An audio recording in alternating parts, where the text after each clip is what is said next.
할렐루야. 오늘도 말씀으로 하루를 살아가신 여러분 진심으로 환영하고 또 축복합니다. 제가 기도함으로 1월 25일 말씀과 함께 열어가도록 하겠습니다. 제가 기도하겠습니다. 사랑과 은혜가 풍성하신 하나님 아버지, 오늘도 말씀으로 하루를 살아가기 위해 온라인으로 이 자리에 모인 저희들을 기억하여 주시옵소서. 하나님, 부족한 종을 통해 전해지는 말씀이 많은 성도님들의 마음 가운데 은혜가 될 수 있도록 주님께서 함께 해주시고, 또한 이 시간이 정말 하루를 살아가는 저희들에게 힘이 되고 위로가 되고 은혜가 되고 또 당신의 사랑을 느낄 수 있는 시간이 될 수 있도록 성령님 동행하여 주시옵소서. 모든 것을 주님께 의탁하며 나아갑니다. 이 시간 저희와 함께하여 주시옵소서. 사랑이 많으신 예수님의 이름으로 기도했습니다. 아멘. 하나님이 저에게 주신 말씀은 창세기 21장 8절부터 13절까지 말씀입니다. 창세기 21장 8절부터 13절까지 말씀입니다. 다 찾으신 줄 알고 제가 읽어드리도록 하겠습니다. 창세기 21장 8절부터 13절까지 말씀입니다. 아이가 자라매 젖을 떼고 이삭이 젖을 떼는 날에 아브라함이 큰 잔치를 베풀었더라. 사라가 본즉 아브라함의 아들 애굽 여인 하갈의 아들이 이삭을 눌리는지라. 그가 아브라함에게 이르되 이 여종과 그 아들을 내쫓으라. 이 종의 아들은 내 아들 이삭과 함께 기업을 얻지 못하리라 하므로 아브라함이 그의 아들로 말미암아 그 일이 매우 근심이 되었더니 하나님이 아브라함에게 이르시되 내 아이나 내 여종으로 말미암아 근심하지 말고 사라가 내게 이른 말을 다 들으라. 이삭에게서 나는 자라야 내 씨라 부를 것임이니라. 그러나 여종의 아들도 내 씨니 내가 그로 한 민족을 이루게 하리라 하신지라. 아멘. 오늘 본문 말씀은 마침내 아브라함이 100세가 되어 아들 이삭을 얻은 시점을 다루고 있습니다. 아브라함은 75세에 하나님의 부름을 따라 약속의 땅으로 향했고 하나님께서는 아브라함에게 그를 통하여 큰 민족을 이루겠다라고 약속하셨죠. 하지만 아브라함이 가나안 땅에 들어섰음에도 10년이 지났음에도 그에게는 단 한 명의 자녀도 허락되지 않았습니다. 그래서 결국 아브라함과 사라는 그의 여종 하갈을 통해서 자녀를 계획하고 마침 86세의 나이에 이스마엘을 얻게 되었습니다. 하지만 그는 하나님의 약속된 후손이 아니었고 마침내 아브라함이 100세가 되었을 때 하나님은 사라의 태를 통해서 그에게 약속된 자녀 이삭을 허락해 주셨죠. 이삭은 아브라함에게는 정말 너무나 의미 있고 또 행복함을 안겨주었던 아들이었습니다.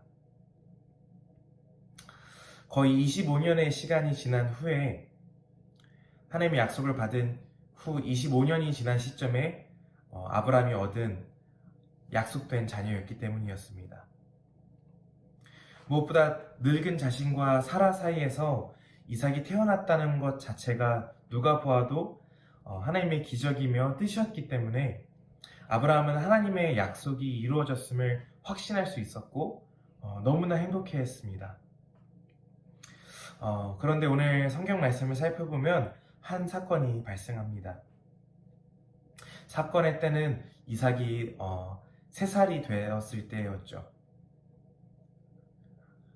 당시 중동에서는 아이가 3살이 될 때까지 젖을 먹였었는데 3살이 되고 젖을 때면 저희가 돌잔치를 하는 것처럼 마을 주민들을 불러 모아 큰 잔치를 열었습니다. 그런데 오늘 본문 말씀 9절 말씀을 보면 하갈의 아들 이스마엘이 이삭을 놀렸다는 것을 알 수 있죠.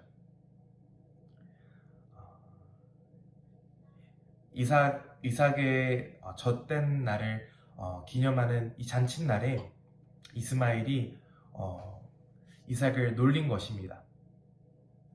사실 놀렸다라고 그러면 굉장히 가볍게 들리는데 원어로 살펴보면 이 놀렸다는 것이 굉장히 이삭에겐 큰 위협이었다는 사실을 우리는 알 수 있습니다. 히브리어 원어는 메차헤크라는 단어를 사용하고 있습니다. 이 단어는 비웃다, 놀리다라는 뜻을 지니고 있지만 동시에 멸시하다, 핍박하다라는 단어 또한 지니고 있습니다. 다시 살펴보면 이삭이 3세가 되어 잔치가 치러지고 있을 때 이스마엘이 이삭을 위협했다는 사실을 저희는 살펴볼 수 있습니다. 이때 이스마엘은 17세 정도 되었을 것으로 추정할 수 있는데 젊은 이스마엘이 어린 아이였던 이삭을 위협했던 사건이었죠.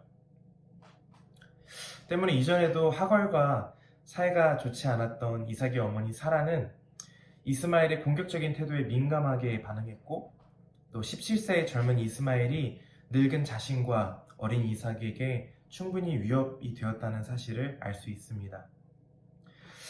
그래서 사라는 아브라함에게 곧바로 하걸과 이스마엘을 내쫓아야 한다고 주장했습니다. 아마 그래야 자신의 자녀 이삭이 안전하게 자랄 수 있다라고 생각했을 것입니다. 그리고 이 모든 사태를 지켜본 아브라함은 정말 마음이 불편했죠. 기적적으로 태어난 이삭이 당연 하나님의 약속된 자녀임을 알았던 아브라함은 이삭을 지키고 싶었던 마음도 있었고 또 자신의 실수로 태어난 이스마엘도 거두고 싶었습니다. 하지만 이 사건을 통해서 그럴 수 없다는 것을 아브라함은 알게 되었죠. 그렇다고 그는 이스마엘과 하갈을 내쫓을 수도 없었습니다. 당시에는 가족 혹은 부족에서 내쫓임을 당했다는 것은 광야에서 굶어 죽도록 내버려 둔다는 것을 의미했기 때문에 이스마엘과 하갈을 아브라함은 내쫓을 수 없었습니다. 이스마엘 또한 자신의 자녀였기 때문이었죠.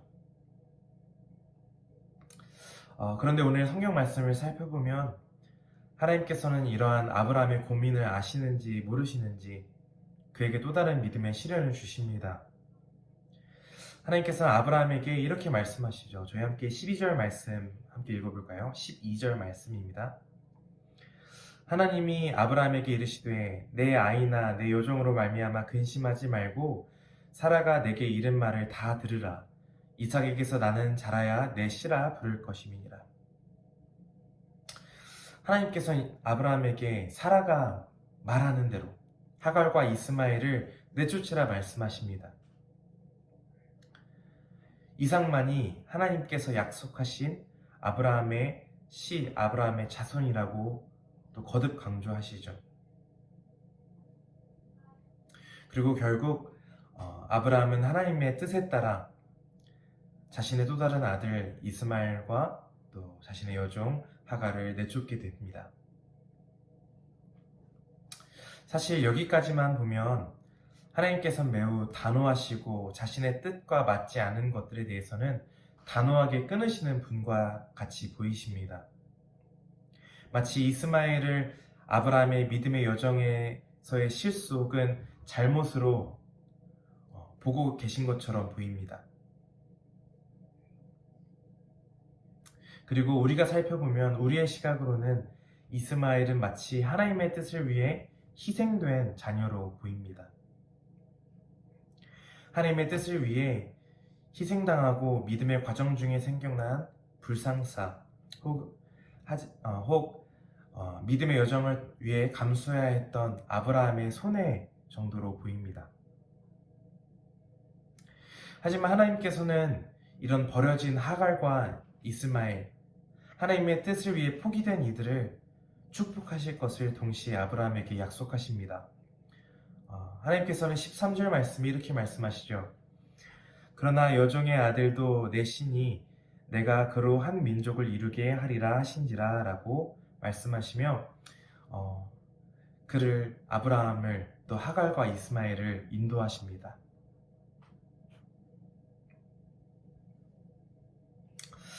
사실 저희가 하나님을 믿음으로 또 하나님의 뜻을 따라 살아감으로 포기해야 될 것들이 참 많음을 알 수 있습니다.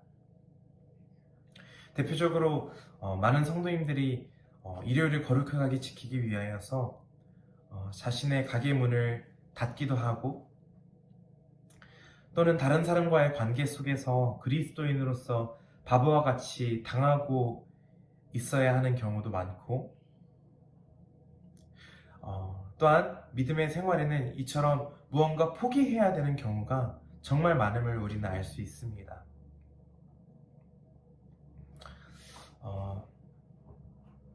하지만 오늘 말씀을 통해서 우리는 알 수 있죠. 우리는 포기하지만 우리가 믿음을 위해 포기되는 모든 것들을 하나님께서는 책임져 주십니다.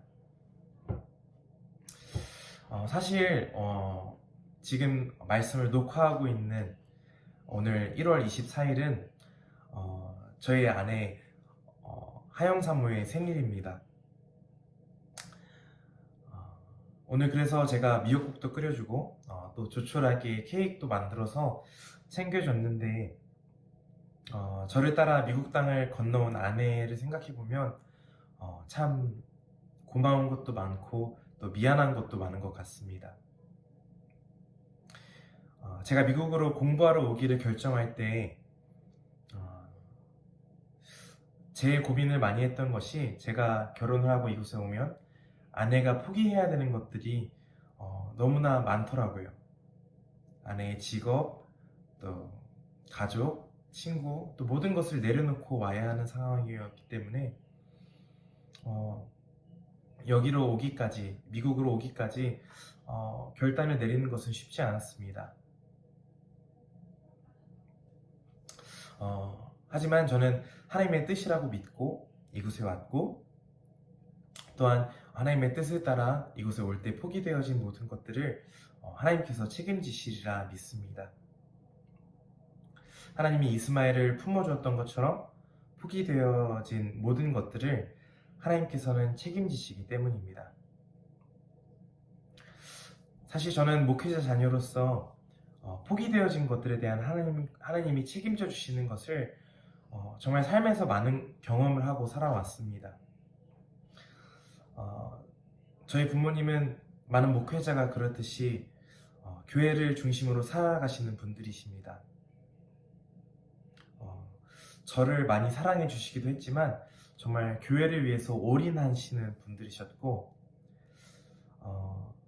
자녀들은 하나님께서 반드시 책임지신다라는 믿음을 갖고 계신 분들이었습니다. 사실 많은 목회자 자녀들에게는 자신이 이스마엘과 같이 하나님의 뜻을 위해 포기된 사람이라는 사실을 느낄 때가 많이 있습니다. 하지만 제가 시간이 흐르고 지나 보니 하나님의 아브라함의 믿음의 여정 속에서 포기되어진 이스마엘과 또 하갈을 축복하셨듯이 정말로 저의 삶도 축복하시고 책임져 주시더라고요. 사랑하는 오클랜드 교회 성도 여러분, 하나님께서는 믿음을 위해 포기되어진 모든 것들을 반드시 책임져 주십니다. 하나님께서는 물론 자신의 뜻을 이루기를 원하시지만 이를 위해 포기되어진 모든 것들에 대해서 돌보실 만큼 넓으시고 또 깊은 사랑을 지니고 계신 분임을 믿습니다. 하나님은 후일에 정말 말씀하신 바와 같이 이스마엘을 통해 또 다른 큰 민족을 이루셨습니다. 이와 같이 믿음의 여정 속에서 여러분이 포기하시는 것들에 대해서 하나님께서는 반드시 축복하시고 책임져 주신다는 사실을 믿으시는 여러분들이 되시기를 소망합니다. 그래서 더욱 하나님의 뜻을 따르는 것에 가차없기를 원합니다. 내가 이것을 선택함으로 포기되어지는 모든 것들을 하나님께서 책임져 주신다는 사실을 믿으시는 여러분들이 되시기를 간절히 소망합니다. 함께 기도하시겠습니다. 하나님, 당신의 마음이 있는 곳, 당신의 뜻을 따라 살아갈 때 많은 것들을 포기해야 할 때가 많음을 고백하지 않을 수가 없습니다. 당신을 위해 헌신하기 위해 희생해야 하는 것들이 있고, 또한 당신을 선택함으로 우리가 세상에서 누릴 수 있는 것들을 포기해야 할 때가 많이 있습니다. 하지만 주님, 저희가 믿는 당신은 크고 놀랍고 위대하신 또 사랑이 많으신 분임을 저희가 알고 있습니다. 주님, 당신의 뜻을 위해 포기되어진 이스마엘을 책임지신 것처럼 우리 또한 믿음의 여정 속에서 포기하는 것들에 대해서 주께서 책임져 주시고 축복하여 주시옵소서. 더욱 온전히 당신을 따르는 저희들이 되기를 소망합니다. 하나님, 오늘도 당신의 사랑하는 자녀들을 지켜주시고 은혜를 허락하여 주시고 또 주님의 사랑을 발견하는 하루가 될 수 있도록 함께하여 주시옵소서. 모든 것에 감사드리며 사랑이 많으신 예수님의 이름으로 기도했습니다. 아멘. 오늘 하루도 믿음으로 승리하시고 또 말씀을 묵상함으로 또 말씀을 따라서 또 하나님의 뜻을 따라서 살아가는 여러분들이 되시기를 간절히 소망합니다. 감사합니다.